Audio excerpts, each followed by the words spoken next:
This is Government House in Canberra, one of two official residences of Australia's Governor-General.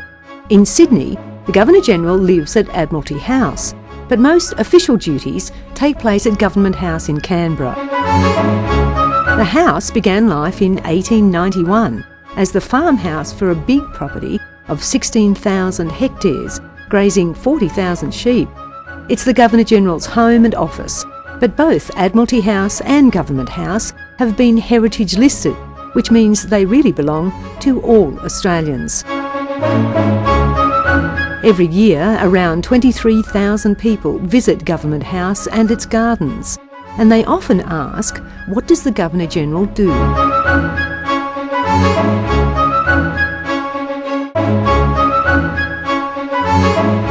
Ms Quentin Bryce, AC, was sworn in as Australia's 25th Governor-General on September the 5th, 2008. I, Quentin Alice Louise Bryce, do swear that I will well and truly serve Her Majesty Queen Elizabeth II, her heirs and successors according to law, in the office of Governor-General of the Commonwealth of Australia, and I will do right to all manner of people after the laws and usages of the Commonwealth of Australia, without fear or favour, affection or ill will. So help me God.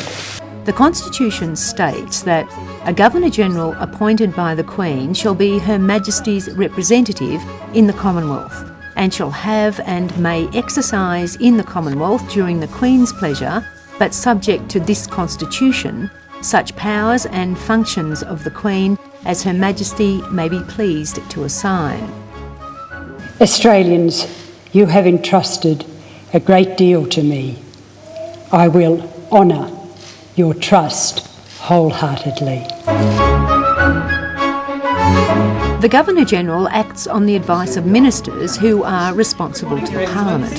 That advice is generally conveyed through meetings of the Executive Council. The Governor-General presides at meetings attended by at least 2 members of the Council. In essence, the Governor-General protects the Australian Constitution and facilitates the work of the Commonwealth Parliament and Government.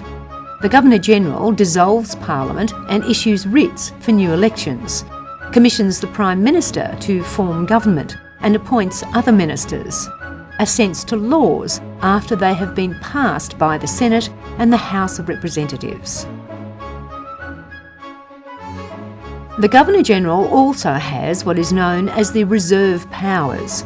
These are generally agreed to at least include the power to appoint a Prime Minister if an election has resulted in a hung Parliament, the power to dismiss a Prime Minister if the Prime Minister has lost the confidence of the Parliament or has acted unlawfully, and the power to refuse to dissolve the House of Representatives despite a request from the Prime Minister. One of the most important roles the Governor-General has is Commander-in-Chief of our armed forces. As such, the Governor-General appoints the Chief of the Defence Force and the Chiefs of the 3 armed services and commissions officers in the Navy, Army and Air Force.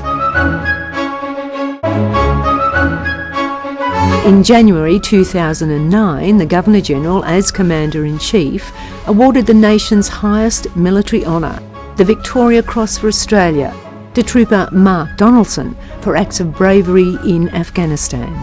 You are the finest example and inspiration.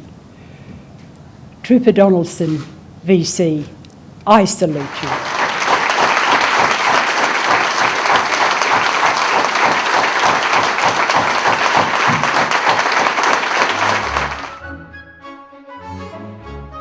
The Governor-General fulfills many roles.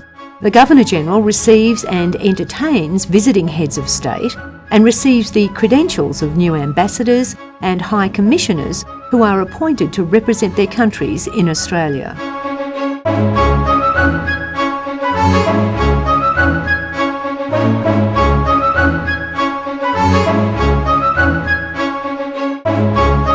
As patron of hundreds of national, charitable, cultural, sporting and professional organisations, the Governor-General accepts invitations from all over Australia to see what they're doing and to meet their members.